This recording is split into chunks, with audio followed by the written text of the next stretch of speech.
এই মুহূর্তে আলেমদের ঐক্যের সময়ে যদি কেউ অন্য দলের সাথে যায় তাহলে তারা গাদ্দার হয়ে বাঁচবে, তারা উম্মার কল্যাণে কাজ করলো না, এটা পরিষ্কার। যখন সব দল মিলে পিআর গ্রহণ করবে, হ্যাঁ পিআর হইতে পারে, তখন গিয়ে আলোচনা হবে কি রকম হবে, কোন ভার্সনের জন্য আমরা কাজ করব, সেটা তখন আলোচনা হবে। ওনারা তো সেটা চাই না, পিআরই তো চায় না। আপনি দেখেন না বড় বড় নেতারা উপহাস করে বলতেছে পিআর কে খায় না মাথায় দেয়, আবার কেউ বলতেছে আমি পিআর বুঝি না। আপনি পিআর বোঝেন না, আপনারা রাজনীতি করতে বলছে কেটা? তার মানে এতদিন ধাপ্পাবাজির রাজনীতি করছেন, বাটপাড়ির রাজনীতি করছেন, ধোঁকাবাজির রাজনীতি করছেন। আসসালামু আলাইকুম ওয়া রাহমাতুল্লাহ। ওয়া আলাইকুম আসসালাম ওয়া রাহমাতুল্লাহ। জি হযরত ভালো আছেন তো? না জি আলহামদুলিল্লাহ ভালো আছি, আপনি কেমন আছেন? আলহামদুলিল্লাহ ভালো আছি। জি আমি নাজির মাহমুদ নাইম। জি আপনার নাম্বার সেভ আছে, আপনার সাথে আগেও কথা হয়েছিল, আপনার কল রেকর্ড সম্ভবত পাবলিশ হয়েছিল একটা। বিষয়বস্তু আমার মনে নেই, বাদ বাকি আজকেও কোনো বিষয়ে কথা বললে কি বিষয়ে কথা বলবেন সেটা আপনার ব্যাপার, বাদ বাকি কল রেকর্ড হবে এবং পাবলিশও হতে পারে। জি আপনি বলুন, একটু সংক্ষেপ করবেন, আমি ব্যস্ততার মধ্যে আছি, বলেন। আচ্ছা হযরত, প্রথমে আমি ইসলামী আন্দোলন বাংলাদেশ এবং জামাত ইসলামী সহকারে 8টি দলের সঙ্গে যুগপৎ আন্দোলন হচ্ছে কিছু দাবি দাবা নিয়ে, ওই দাবি দাবা প্রসঙ্গে কিছু কথা আর কি বলতে চাই আর কি। পরে অন্য প্রসঙ্গে কথা হতে পারে। জি জি সংক্ষেপ বলেন, বলেন একটু সংক্ষেপ করবেন, মানে শুধু হেডলাইনটা বলবেন, অল্পতেই আমি জবাব দেওয়ার চেষ্টা করব ইনশাআল্লাহ। জি বলেন। ইনশাআল্লাহ। জি এখন 5 দফা দাবির মধ্যে একটি দাবি হচ্ছে পিআর পদ্ধতি। জি পিআর এর দাবিতে এই ইসলামী দলগুলো এখন যুগপৎ আন্দোলন করছে। এর আগেও ইসলামী দলগুলো বিভিন্ন ভাবে ইসলামী আন্দোলন 2008 থেকে পিআর এর কথা বলে আসছে। এখন যেহেতু জুলাই সনদে দুই কক্ষ পার্লামেন্টের কথা বলা হচ্ছে, একটি হচ্ছে উচ্চ কক্ষ, একটি নিম্ন কক্ষ। এখন ইসলামী আন্দোলন উভয় কক্ষে ওনারা পিআর চাচ্ছে, অনেকে আবার শুধু উচ্চ কক্ষে পিআর চাচ্ছে। কিন্তু পিআর এর তো বিভিন্ন ধরনের ক্যাটাগরি রয়েছে, যেমন মিশ্র পদ্ধতির পিআর রয়েছে, পূর্ণ পিআর রয়েছে। এখন ইসলামী দলগুলো যে পিআর চাচ্ছে, পিআর এর দাবিতে ওনারা আন্দোলন করছে, পিআর এর নানান সুবিধা অসুবিধা বিভিন্ন দিক নিয়ে সমাজে বা বিভিন্ন জায়গার মধ্যে আলোচনা হচ্ছে, পর্যালোচনা হচ্ছে। এখন যারা পিআর এর বিপক্ষে, তারা পিআর এর নানান সমালোচনা করতে গিয়ে একটা প্রসঙ্গ ওনারা তুলে আনছে যে পিআর এ ভোট হলে এলাকা ভিত্তিক যে জনপ্রতিনিধি আছে সেটা থাকবে না, অর্থাৎ পিআর এ তো ভোট হলে সংখ্যানুপাতিক হারে দলের মানে প্রাপ্ত ভোটের হারে আসন বন্টন হয়। সুতরাং এই হারে হযরত, আমি একটু বলছি, 1 মিনিট বলার চেষ্টা করতেছি, এই হারে নির্বাচন হলে মানে এলাকা ভিত্তিক প্রতিনিধি থাকছে না, এটা একটা অভিযোগ। কিন্তু আমি তো দেখতেছি থাকতেছে, কারণ পিআর একটা পদ্ধতি মিশ্র পিআর পদ্ধতি। মিশ্র পিআর এ একজন ব্যক্তি 2টা ব্যালটে ভোট দেয়, একটা ব্যালট হচ্ছে তার স্থানীয় প্রতিনিধির জন্য, আর একটা ভোট উনি পার্টিকে দেয়। অর্থাৎ 2টা ভোট পরে মিলানো হয় যে স্থানীয় পর্যায়ে এসে যে কয়টা আসন পাইছে সে কি ওই হারে ভোট পায় কিনা, পাইছে কিনা। যদি ওই হারে ভোট না পায় থাকে, নাদিম মাহমুদ শোনেন, আমি আপনার বিষয়টা বুঝতে পারছি, পিআর প্রসঙ্গটা আমি বুঝতে পারছি। আমি আপনাকে একটু ক্লিয়ার করে দেই। আপনি আমার কাছে আগেও কল করছেন, সম্ভবত আপনি একজন দৃষ্টি প্রতিবন্ধী, আমাকে এই পরিচয় দিয়েছিলেন, আগের কল রেকর্ডে থাকতে পারে, আমার যতটুকু মনে আছে। আপনার নাম্বার সেভ হয়েছে এবং আপনি কল করছেন, আপনি অত্যন্ত গুরুত্বপূর্ণ বিষয়ে কথা বলতেছেন, আমি বিষয়টা বুঝতে পারছি। আমি কিন্তু অনেক ব্যস্ত, যে কারণে সবাইকে সময় দিতেই পারছি না, বিশেষ 2-1 জনকে সময় দিই, তার মধ্যে আপনি একজন। এখন আপনি যেভাবে পিআর প্রসঙ্গে বিস্তারিত বলতে শুরু করছেন, এইভাবে আমি সময় নিতে পারতেছি না। আমি আপনাকে একটু সামারি রেজাল্ট দিয়ে দিই। সেটা হলো পিআর একটা বিশাল ব্যাপার, এটার বিভিন্ন ভার্সন আছে, বিভিন্ন রকম, বিভিন্ন ধরন আছে। এটা ইসলামী আন্দোলনের পক্ষ থেকেও বলা হয়েছে, জামাত ইসলামের পক্ষ থেকেও বলা হয়েছে, বা যারা পিআর চায় তাদের পক্ষ থেকে বলা হয়েছে। এবং আমরা আখলাক টিভির পক্ষ থেকে আজ থেকে আরো 5-6 মাস আগে যখন থেকে পিআর এর কথা উঠছে, তখন থেকে আমরা অনুষ্ঠানের মাধ্যমে পরিষ্কার করে বলে দিয়েছিলাম, দেখেন পিআর এর পক্ষ বিপক্ষে বিভিন্ন ব্যাপারই আছে, কিন্তু এই মুহূর্তে বাংলাদেশ জালিম মুক্ত করতে চাইলে, লুটেরাদের থেকে বাঁচাইতে চাইলে দেশ, এবং চান্দাবাজ ধান্দাবাজের থেকে বাঁচাইতে চাইলে পিআর এর বিকল্প নাই, এইটা আমরা এইভাবেই মনে করি। এখন প্রশ্ন হলো পিআর উচ্চ কক্ষ নাকি নিম্ন কক্ষ নাকি 2 কক্ষ বিশিষ্টই হবে, এই বিষয়ে যেমন ইসলামী আন্দোলন চাইতেছে 2টাই, এইভাবে করে বিভিন্ন কেউ কেউ প্রস্তাব দিছে যে না শুধু উচ্চ কক্ষ পিআর হবে, নিম্ন কক্ষ না। এখন বিষয় হলো আসলে কথাটা কি আমি আপনাকে বলি, ছোট দল যারা আছেন, ছোট দল, এনারা পিআর হইলে একটু লাভবান, এটা যারা বলেন এটা অযৌক্তিক না, মানে যারা সমালোচনাকারীরা যারা বলেন এটা অযৌক্তিক না, ঠিক আছে। ছোট দলের লাভবান কেমনে, তার সারা দেশের যে ভোটগুলো আছে এই ভোটগুলো কাউন্ট হয়ে যায় এবং তাদের সমষ্টিগতভাবে 2টা 5টা 6টা 1% পাইলে তো 3টা সিট পাওয়া যায়, তো 1% হলে 3টা, 2% হলে 6টা, এইভাবে কোনোটা পাওয়া যায়। ওকে আলহামদুলিল্লাহ। বাদ বাকি এই যে যারা এই সমালোচনা করতেছেন তারা কিন্তু এই কথাটা উঠাইতেছেন না যে এনারা তো এনাদের একটু লাভ আছে, এটা ঠিক আছে, কিন্তু এনারা তো এই কথাটাও বলতেছেন যে দেশকে চান্দাবাজ ধান্দাবাজ জালিম মুক্ত করতে চাইলে পিআর এর বিকল্প নাই। এই কথাটা কিন্তু ওনারা বলেন না। কেন বলেন না? পিআর এ ওনাদের লাভ নাই। কেন লাভ নাই? ওনাদের সিট সংখ্যা কমে যাবে, কারণ 300 আসন থেকে যখন বড় দল থেকে কমে যায় তখন তো ছোট দলের সিট চলে যায়। তো সেই হিসেবে আমি আপনাকে সামারি রেজাল্ট এভাবে বলি, পিআর এ ছোট দলগুলো যেমন নিজেদের ফায়দার জন্য লাভবান, ঠিক তেমন দেশকে জালিম মুক্ত করার জন্য তাদের দাবি। এটা অযৌক্তিক কোনো, মানে এটাকে অযৌক্তিক বলার কোনো সুযোগ নাই। আর পিয়ারে দেশ যে কিছু ক্ষতি আছে, এটা না বলি, পিয়ারে যে কিছু ক্ষতি আছে এটা যেমন সত্য, কিন্তু পিয়ারে অন্যদের বড় দলদের যে মানে একটু সিটের দিক থেকে, সংখ্যার দিক থেকে কমে যাবে সিট, এটাও সত্য। এখন আপনি একটু সংক্ষেপ করে আমাকে বলেন, মানে আমি আপনাকে মনে হয় বিষয়টা বুঝাইতে পারছি। আমি হবে বলি, আপনি যেটা বলছেন সেটা আমি বুঝতে পারছি, কিন্তু আমাদের যারা ছিল ওদের পিয়ারে তো বিভিন্ন ভাষণ আছে। এখন ইসলামী দলগুলো যে উভয় পক্ষে পিয়ার দাবিতে যুগপৎ আন্দোলন করছে, ওনারা কোন পিয়ার চাচ্ছে? ওনাকে মিশ্র পিয়ার না পূর্ণ পিয়ার? আমি বলি বিষয়টা বুঝতে পারছি আমি ভাই, একদমই সময় দিতে পারতেছি না। শোনেন, আমি কিন্তু আসলে আপনাকে যে মানে আপনার সাথে যে ব্যস্ততাটা আমি বলতেছি এটাও আমার খুব কষ্ট হইতেছে, কারণ আমি কিন্তু ওই জিনিসটা মাথায় রাখছি। ওই কল রেকর্ডে যখন আপনি পরিচয় দিয়েছেন যে দৃষ্টি প্রতিবন্ধী, এরপর কিন্তু আমি ভাই আপনার প্রতি ব্যক্তিগতভাবে দুর্বল। আমি আপনাকে বলে দিই, দেখেন ছোট দলগুলো, সেটা ইসলামী আন্দোলনই হোক বা অন্য কোনো দলই হোক, আর জামাত ইসলাম তো আলহামদুলিল্লাহ ছোট দল বলা যাবে, তারা তো বড় দলই, যাই হোক যে কোনো দলই হোক, বা ইসলামী দলগুলো প্রায় সবাই চাইতেছে পিয়ার। এই সব মিলে যে বিষয়টা দাঁড়ায়, পিয়ারের বিভিন্ন ভার্সন আছে, এটাতে কোনো সন্দেহ নাই। সাথে সাথে ইসলামী আন্দোলনের মোহতারাম মাওলানা আতাউর রহমান উনি পরিষ্কার করে বলেছেন, পিয়ার যদি কেউ গ্রহণ করে তাহলে আলোচনার সাপেক্ষে সেটার যত ভার্সন আছে সবকিছু পরিষ্কার করা সম্ভব। অর্থাৎ আপনি যদি পিয়ার চান, তখন সেটা আলোচনার ভিত্তিতে কোন পিয়ার চান, কিভাবে সমাধান হইতে পারে, সেটা সব কিছু ক্লিয়ার করা সম্ভব, যেহেতু বিভিন্ন ভার্সন আছে, বিভিন্ন ওয়ে খোলা আছে। কিন্তু আপনি যদি পিয়ার নাই চান, তখন তো আপনি বিভিন্ন অজুহাত দেখাইবেন, না খাবার বাইল ভাজা মাছের ঝোল, এরকম একটা অবস্থা। ওই বড়রা, মানে বড়রা বলতে যারা পিয়ার চায় না, তারা এখন এই বাহানাগুলোই করতেছে। আর যারা পিয়ার চায় তারা মূলত পরিষ্কার করে বলছেন যে বিভিন্ন ভার্সন থাকলেও সেই ভার্সন যেটা আমাদের জন্য ফ্লেক্সিবল, যেটা আমাদের জন্য ভালো হবে, সেটা আমরা গ্রহণ করব, আলোচনার টেবিলে সেটা সমাধান হবে। এখন ওই আলোচনা তো তখন হবে যখন আপনি পিয়ার চাইবেন সবাই মিলে, আর যখন চাইবেন না তখন তো চাওয়া না চাওয়া নিয়েই ঝামেলা। এখনো পর্যন্ত চাওয়া না চাওয়া নিয়েই দ্বন্দ্ব আছে। জি বলেন। না হযরত, এখন যেহেতু যুগপৎ আন্দোলন হচ্ছে, কিন্তু যারা মানুষ সম্পৃক্ত, মানুষ জানা দরকার যে আমরা কিসের দাবিতে আন্দোলন করছি। পিয়ারের যেহেতু ভাষণ আছে, বিভিন্ন ভাষণে বিভিন্ন পিয়ারের বিভিন্ন সুবিধা অসুবিধা আছে। আমি কোন পিয়ার চাই, আমি কোন দাবিতে আন্দোলন করছি? আরে বাবা, আপনি তো ওইদিকে যাইতেই পারতেছেন না। আপনি ভার্সনের আলোচনাটা করবেন কখন? কথাটা বুঝেন নাই। মনে করেন আমি খাইতে বসছি, খাইতে বসার পরে না আপনার হিসাব হবে, আপনি কি কাসকি দিয়ে খাবেন, নাকি গরু দিয়ে খাবেন, না মুরগি দিয়ে খাবেন, নাকি ডাল ভাজি দিয়ে খাবেন, কি দিয়ে আপনি খাবেন? খাওয়ার পরে আপনি তো খাইতেই চাইতেছেন না। আমি খাইতে চাইতেছি, আপনি খাইতেই চাইতেছেন না। তো খাইতে না চাইলে কোনটা দিয়ে খাবো সে আলোচনা কিভাবে আসবে? আপনি যে ভার্সনের আলোচনাটা করবেন সেটা কখন করবেন? যখন সব দল মিলে পিয়ার গ্রহণ করবে, হ্যাঁ পিয়ার হইতে পারে, তখন গিয়ে আলোচনা হবে কি রকম হবে, কোন ভার্সনের জন্য আমরা কাজ করব, সেটা তখন আলোচনা হবে। ওরা তো সেটা চাই না, পিয়ারই তো চায় না। কিন্তু আপনি দেখেন না, বড় বড় নেতারা উপহাস করে বলতেছে পিয়ার কি খায় না মাথায় দেয়, আবার কেউ বলতেছে আমি পিয়ার বুঝি না। আপনি পিয়ার বোঝেন না, আপনারা রাজনীতি করতে বলছে কেটা? তার মানে এতদিন ধাপ্পাবাজির রাজনীতি করছেন, বাটপাড়ির রাজনীতি করছেন, ধোঁকাবাজির রাজনীতি করছেন। আপনি বলেন যে ঠিক আছে, আমি যখন রাজনীতিবিদ আমি পিয়ার বুঝি না, তাহলে আমি পিয়ার বুঝবো। এখন তো পিয়ার বুঝতে বেশি সময়ও লাগে না, আপনি বুঝেন। কিন্তু আপনি যে পিয়ার বোঝেন না, এটা বলাও তো লজ্জাস্কর, সেটাও তো আপনি বুঝতেছেন না। জি ভাই, এখানে বিষয়টা হলো, আমি আপনাকে ক্লিয়ার করি, ওনারা ঐক্যমত না হওয়ার কারণে ভার্সন নিয়ে আলোচনা পর্যন্ত যাইতেই পারে না। জি আচ্ছা, হযরত তাহলে পিয়ারের বিষয়টা এখানে শেষ করে অন্য প্রসঙ্গে আলোচনা করতে চাই। একটু সংক্ষেপ তাড়াতাড়ি। সেটি হচ্ছে, আমাদের বর্তমানে এনসিপি যারা আছে, ওনারা আগামী নির্বাচনটা গণপরিষদ এবং আইনসভা যাতে একত্রিত হয়, অর্থাৎ আগামী যে পার্লামেন্ট নির্বাচনটা হবে, ওনারা যাতে করে গণপরিষদের ভূমিকা পালন করে, অর্থাৎ নতুন একটা সংবিধান প্রণয়ন করে যাতে করে সরকার গঠন করতে পারে। ওনারা ৭২ সংবিধানের বিপক্ষে। আর ইসলামপন্থী যে দলগুলি আছে, ওনারা কিন্তু সরাসরি গণপরিষদের কথা বলছে না, কিন্তু যদি আপনি আইনের দিকে একটু পড়াশোনা করে তাহলে দেখতে পাবেন যে আসলে পার্লামেন্ট মেম্বার যারা হয়, ওনারা কিন্তু মানে সংবিধান বাতিল করতে পারে না। আর ৭২ সংবিধান তো ইসলামপন্থীদের আর আগে প্রত্যাখ্যান করা উচিত, কারণ ইসলামপন্থীরা চায় শরিয়া আইনের ভিত্তিতে রাষ্ট্র গঠন করা। আর ৭২ সংবিধান তার পুরোপুরি বিপরীত। এখন যদি আমরা ধরেন জামাত ইসলাম আগামী নির্বাচনে ক্ষমতায় আসার পরে ওনারা যদি সরকার গঠন করে, আল্লাহ যে তাদেরকে দেয়, চাইলেই তো ওনারা এই সংবিধানকে ফিরে দিতে পারবে না, কারণ এই ক্ষেত্রে সুপ্রিম কোর্ট আছে, হাই কোর্ট আছে, এরা এখানে বাধা দিতে পারে। যদি গণপরিষদ হয়, তাহলে জামাত ইসলাম ক্ষমতায় গেলেও গণপরিষদের মাধ্যমে এই সংবিধানটা ফালায় দিয়ে নতুন করে একটা সংবিধান, মানে যেটা গণপরিষদের হাতে ক্ষমতা থাকে, পার্লামেন্ট মেম্বার ওনারা কিন্তু জি সংক্ষেপ করবেন, বলেন বলেন।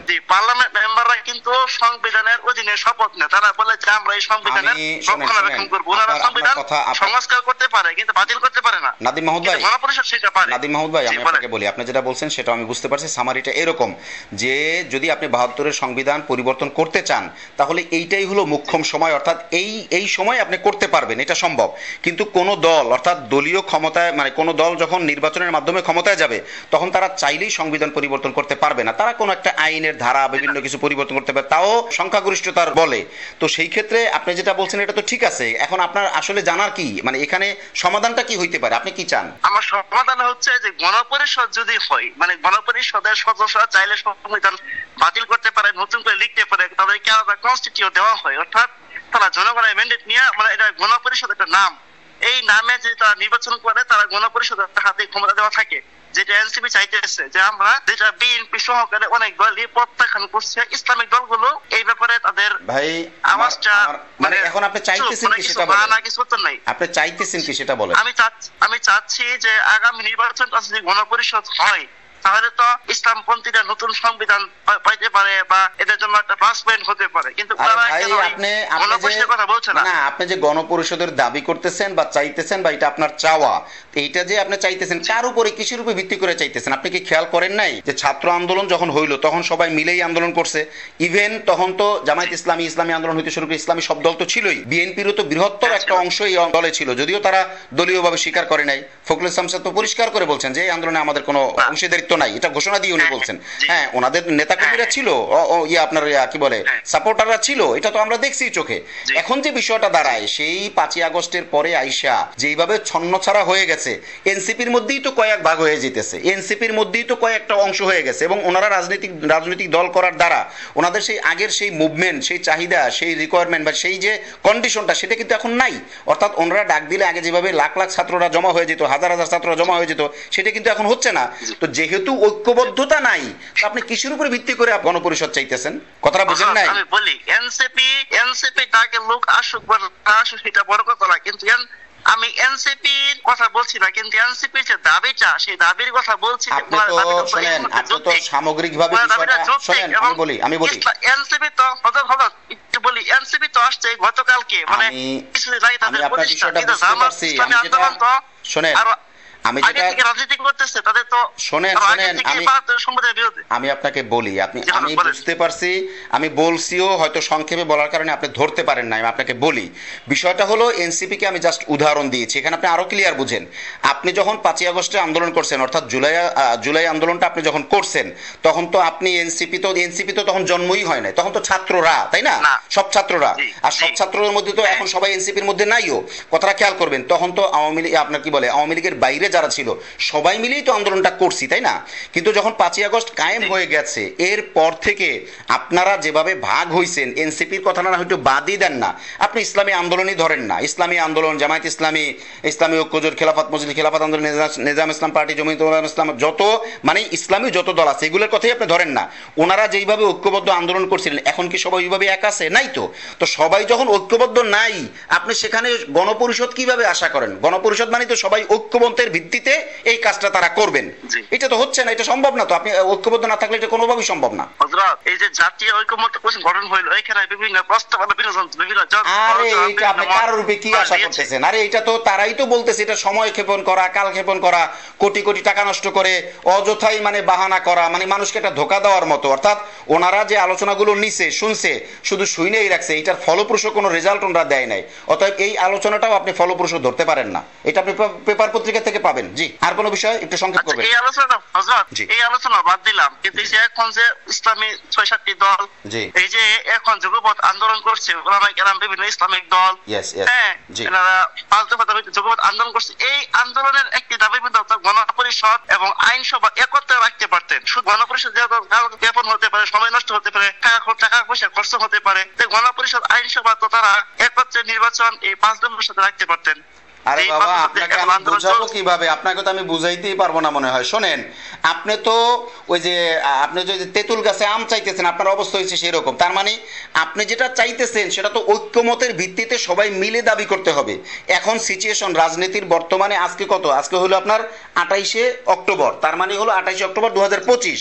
তার মানে এখন রাজনীতির যে হালাত চলতেছে, এই অবস্থায় নিজের দলের দাবি তো আদায় করে পারতেছে না। কথাটা বুঝেন নাই? আমি একটা দল, সে ফর এক্সাম্পল আমি একটা দল, কোনো দলের নাম নিলাম না, এই দল তার নিজের দাবি তো আদায় করে পারতেছে না। তো সেখানে এই গণপরিষদের যে একটা বৃহত্তর দাবি, জাতির স্বার্থে সবাই মিলে ভারী দাবি করবে সবাই মিলে, ওইটা তো কল্পনাই করা যায় না। তারপরে কার কাছে কি আশা করেন? এটা নাই তো, সেই ঐক্যবদ্ধতা নাই, সেই জায়গা নাই। আপনি যেটা চাইতেছেন সেটা এখন সেই সিচুয়েশন নাই, সবাই মিলে সেভাবে এখন চিন্তা করে না। আচ্ছা হযরত, সেটা বুঝতে পারলাম। এখন আচ্ছা, তৃতীয় আরেকটি প্রসঙ্গের কথা বলেছিলাম, সেটি হচ্ছে আগামীতে যে ইসলামিক দলগুলির ঐক্য হতে যাচ্ছে, জামাত ইসলাম, ইসলামী আন্দোলন সহকারে আগামীতে যে ওনারা জোটবদ্ধ বা আসল সমঝোতার ভিত্তিতে যে নির্বাচনের চেষ্টা ওনারা করতেছেন, এখন এই ক্ষেত্রে কিছু কিছু ইসলামিক দলগুলো এই জোটে আসতে চাইতেছেন। আমি কোন দলের নাম নিতেছি না, হয়তো আপনি জানেন কিছু কিছু ক্ষেত্রে হয়তো নাম নেওয়া যায় না, রেকর্ড যেহেতু হচ্ছে।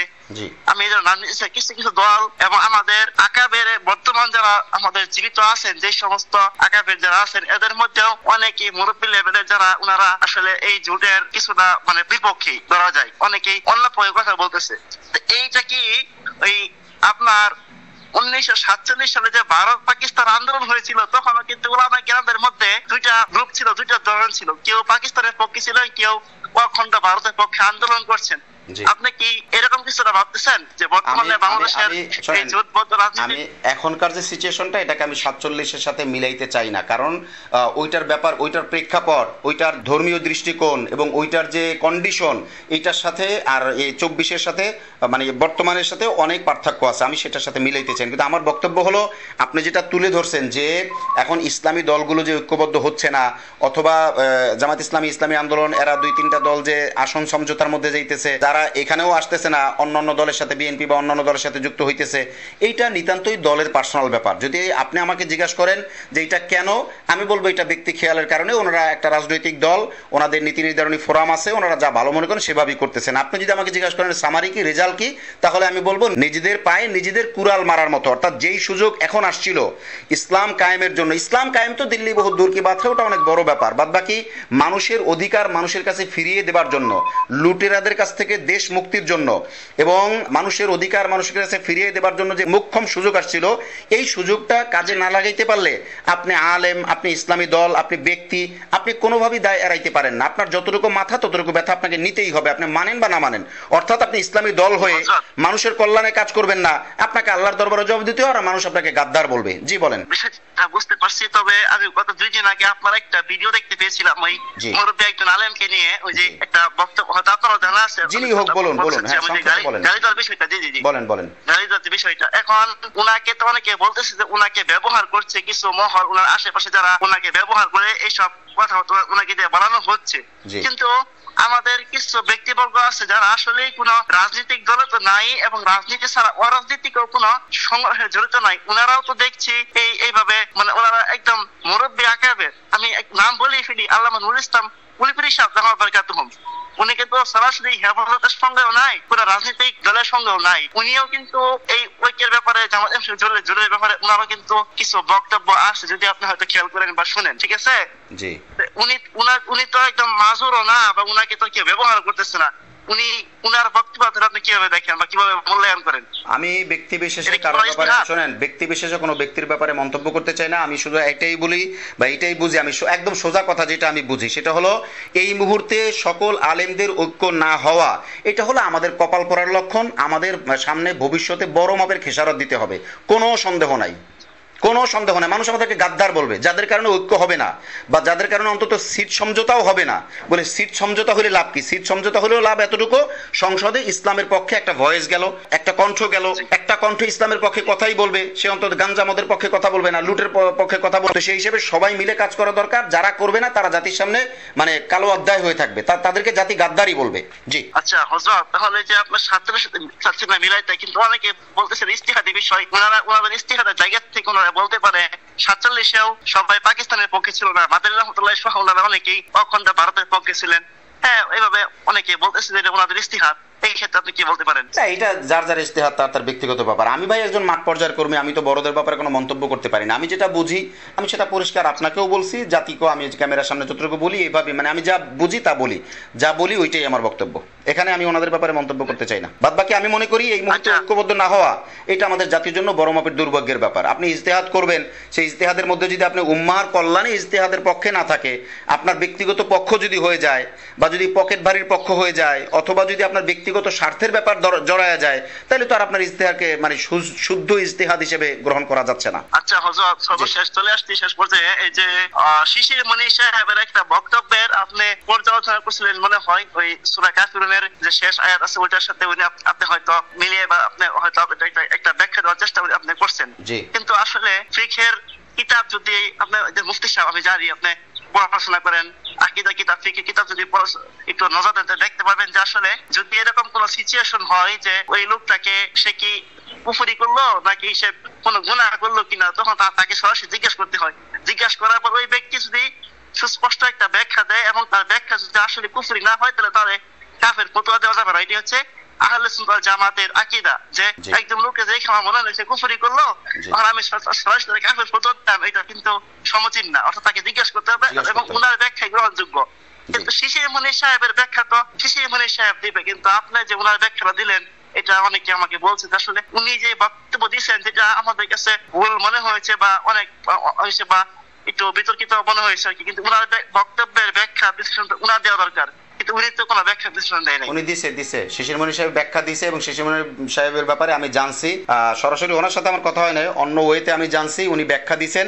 তবে উনি যে ওই যে একটা কথা বলছেন ওইখানে আমি কোনো মন্তব্য করতে চাই নাই, যে ওই যে রামকৃষ্ণ এরাও শান্তির বাণী টানি নিয়ে আসছে বা এরাও শান্তির দূত, এই টাইপের কথা আমি ওইটার ব্যাপারে বলিনি। আমি শুধুমাত্র একটা ব্যাপারে কথা বলছি, সেটা হলো রোজা ও পূজা মুদ্রার এপিট ওপিট, এইটা বলে উনি বুঝাইতে চাইছে রোজা আমাদের কাছে যেমন গুরুত্বপূর্ণ ইবাদত, পূজাও হিন্দুদের কাছে গুরুত্বপূর্ণ ইবাদত। যদি শিশির মনির এটা বলতেন যে পূজাও মুসলমানদের কাছে রোজার মতোই ইবাদত, সাথে সাথে শিশির মনির কাফের হয়ে যাবে, এটা শিশির মনির হোক বা যে হোক না কেন।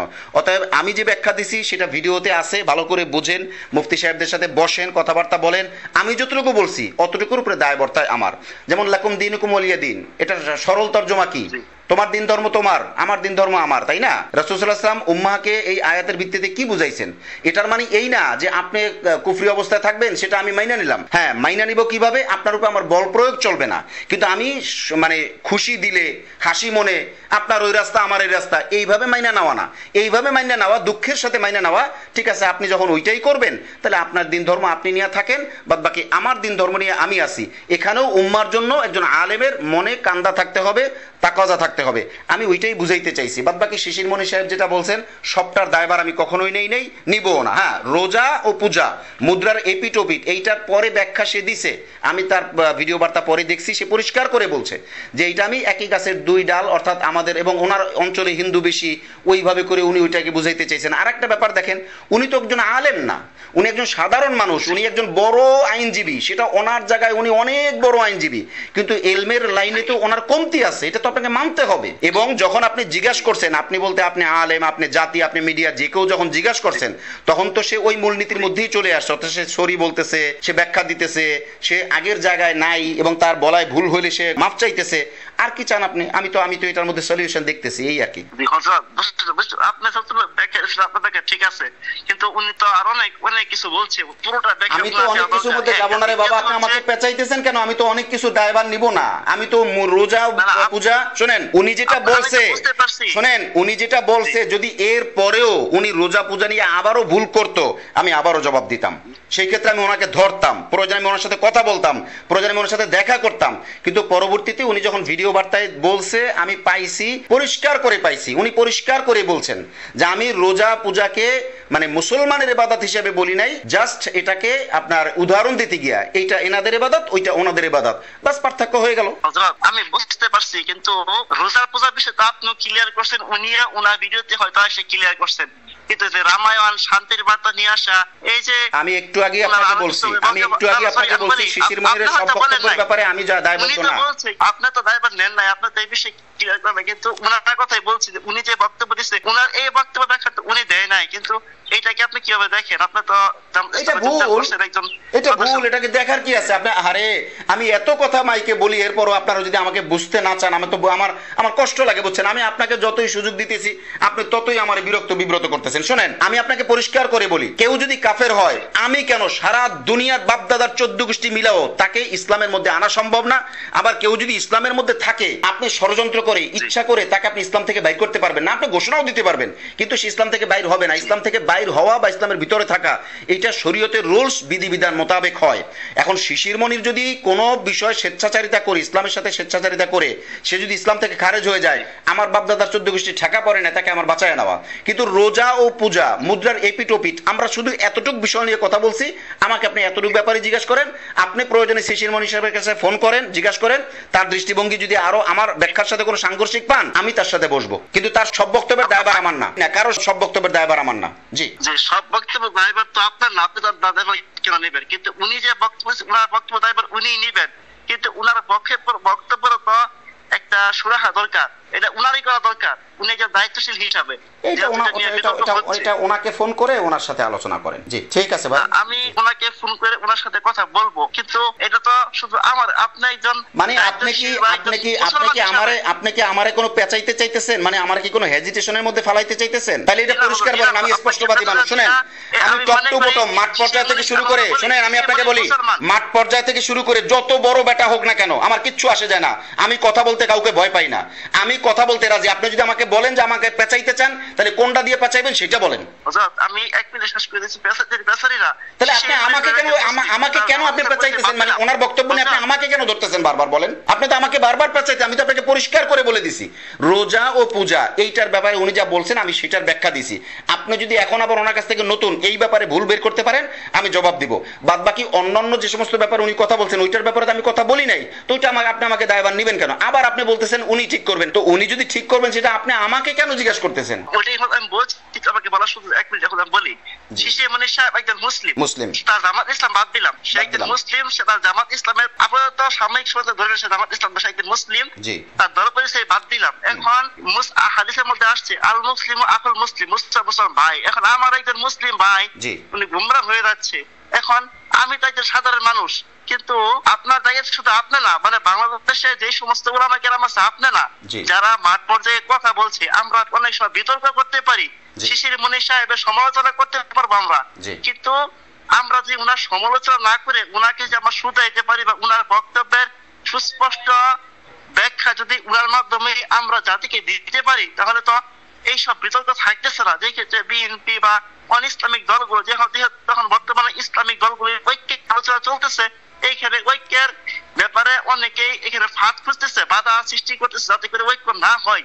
এখন আমরা যারা কথা বলি, আমি ছোট মানুষ, আপনারা যারা কথা বলতেছে মিডিয়া পর্যায়ে, ওনারা যদি ওনাকে ঢাকায় আইন না, ওনার সব বক্তব্য শুধু রোজা পূজা না, ওনার সকল বক্তব্যের ব্যাপারে যদি একটা সুরাহা করা যায়, যাতে করে কোনো বিতর্ক না থাকে, কেউ যেন কোনো ফাঁদ ফুকর না খুঁজতে পারে, কেউ যাতে করে কোনো দুষ্কৃতি না ধরতে পারে। কারণ ইসলামের তো দুশ্মন অনেক জায়গার মধ্যে আছে, এরা তো ইসলামের ঐক্য চায় না। এটাই হচ্ছে হযরত আমার বলার উদ্দেশ্য। হযরত, এখন আপনি যেটা চাইতেছেন এটা খুব ভালো কথা, কিন্তু এই কাজটা করবে কে? এই দায়ভারটা নেবে কে? মানে এই জিম্মাদারিটা নেবে কে? এটা তো একটা কাজ। যেমন আপনি আমাকে ফোন করছেন, অনেক দিন ফোন করে আমাকে পাইতেছেন না, এবার মনে হয় 3 নাম্বার বার। এর আগে 2 বারই আপনি পান নাই আমাকে, মানে আমি সময় দিতে পারি নাই। তো এখন এই যে 3 নাম্বার বার আপনাকে আমি সময় দিতেছি, ওকে ফাইন। তো এইভাবে তো আমরা দুইজন মানুষ কথা বলতে গেলে এই ঝামেলা। তাইলে মনে করেন যে ওনাকে নিয়ে যে বসা, সেটা কে বসবে, কে দায়ভার নেবে, কোথায় বসবে, কি জিজ্ঞাসা করবে, উনি সময় দিতে পারবেন কিনা, এবং যারা বিচারক বা যারা এটা নিয়ে বিবেচনা করবেন, গণ্যমান্য ব্যক্তিরা, ওলামায়ে কেরাম বা যারাই বসবেন, তারা সময় দিতে পারবে কিনা, সেই দায়ভারটা কে নেবে? মানে এই অ্যারেঞ্জটা কে করবে, আয়োজনটা কে করবে? না হযরত, এটা ঠিক আছে, তবে আমি বলতেছিলাম কি আপনার কথা ঠিক আছে। আমি আপনাকে বলি একটু শেষ করে দেই। আপনার যে চিন্তা চেতনা, আপনি যেটা লালন করেন, এটা ভালো, এটাকে আমি অবশ্যই ওয়েলকাম বলবো। বাদবাকি জাতির সবাই ওই জিনিসটা চায় না। এখন জাতির অবস্থা কি আমি আপনাকে বলি, আমি তো মিডিয়াতে কাজ করি, আপনিও হয়তো মিডিয়াতে টুকটাক কাজ করেন, যেটা আমি শুনছি, আমি কখনো দেখার সময় আমার হয় নাই, আপনি হয়তো লিঙ্ক টিঙ্ক দিলে আমি দেখতে পারবো। আমি আপনাকে বলি, সেটা হলো যে আসলে আপনি আপনি যে এরকম ভালো মানসিকতা লালন করেন, আপনি যেটা চান উম্মার কল্যাণে, বেশিরভাগ মানুষ সেটা চায় না। বেশিরভাগ মানুষ কি চায় জানেন? ফাঁক ফোকর ধরার জন্য বসে থাকে। অমুকে এটা বলছে, তাইলে ওই যে এক মিডিয়াতে শুনছিলাম এমন হাস্যকর কথা কয়, মানে জামায়াতের প্রসঙ্গে কথা বলে বাহিরের এক ভাই মিডিয়া কর্মী, তো উনি বলছেন যে জামায়াতের পাদে গন্ধ, জামায়াতের প্রস্রাব হলুদ, জামায়াতের পায়খানা কালা, এই হলো সমালোচনার ধরন। এটা তো সমালোচনার ধরন না। জামায়াত যদি ভুল করে আপনি সেটা ধরবেন, ইসলামী আন্দোলনও যদি ভুল করে আপনি সেটা বলবেন, কোন আলেম যদি ভুল করে আপনি সেটা বলবেন। যেমন আমি আখলাক টিভি থেকে স্পষ্ট বলে দিয়েছি যে এই মুহূর্তে আলেমদের ঐক্যের সময়ে যদি কেউ অন্য দলের সাথে যায় তাহলে তারা গাদ্দার হয়ে বাঁচবে, তারা উম্মার কল্যাণে কাজ করলো না, এটা পরিষ্কার। আমি এর চাইতে বেশি কি বলতে পারি একজন মাঠ পর্যায়ের কর্মী হিসেবে? এখন আপনি যেটা চাইতেছেন ওই রকম ভালো সমাধান হয়তো অনেকেই চায় না, ফাঁক ফোকরের জন্য বৈশা থাকে, যে কারণে সমাধান হচ্ছে না। এরপরও আপনি যেহেতু আমাকে ফোন করছেন, একটা সমাধান চাইতেছেন, দোয়ার আমল চালান, আমরাও দোয়া করি, দোয়ার আমল চালাই। আর আখলাক টিভি থেকে আমরা চেষ্টা করি আমাদের এন্ডের মধ্যে, আমাদের সাধ্যের মধ্যে, আমাদের পরিধির মধ্যে যতটুকু ভালো করা যায় এবং যতটুকু কাজ আঞ্জাম দেওয়া যায় সেটা আমি করি, আমাদের দিক থেকে সেই চেষ্টাটা আছে।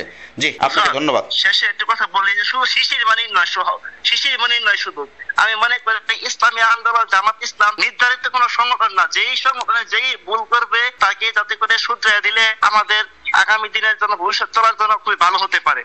এবং আমি আপনাকে বলার উদ্দেশ্য হচ্ছে একটা, যে আপনি অতীতে আমি দেখতে পাইছি বিভিন্ন সময় আপনি বিভিন্ন স্কলারদেরকে আপনার আখলাক টিভিতে এনে আপনারা সংলাপ করেছেন, আলোচনা করেছেন। আমি অনেকগুলো ভিডিও অতীতে দেখছি। হ্যাঁ, এখনো আপনি আমার কথা আপনি মনে কষ্ট নেবেন, আমি আপনাকে কষ্ট দেওয়ার জন্য বলছি না, মানে বোঝানোর জন্য বলছি। আপনি তো এখনো চাইলে শিশির মনির বা শিশির মনিরকে ছাড়াও যাদেরকে নিয়ে সমাজে বিতর্ক হচ্ছে ওনাদেরকে আইনে যদি এখানে আখলাক টিভিতে অনুষ্ঠান করার যদি শোনা হয়, তাহলে উম্মার কিছু কল্যাণ হবে এবং আপনিও এর একটা নেকির অংশ পাইতে পারেন। হযরত, আপনার কথা খুব সুন্দর। আপনি আমাকে প্রায় সময় বলেন যে আমাদেরকে ফলো করেন, সবকিছু শোনেন, দেখেন, আসলে ওইভাবে মনে হয় করেন না। যদি করতেন তাহলে জানতেন গত ইজতেমার পর থেকে, বিশেষ করে ইজতেমার ময়দানে ড্রোন বিস্ফোরণের কারণে আখলাক টিভির ক্যামেরা সেটআপ, আইফোন সেটআপ এবং মনিটরিং মোবাইল সহ, মাইক্রোফোন সহ সবকিছু তছনছ হয়ে গেছে, শেষ হয়ে গেছে, ভেঙে গেছে, তুলে গেছে, সব শেষ। আর মোবাইল তো হাতছাড়াই হয়ে গেছে।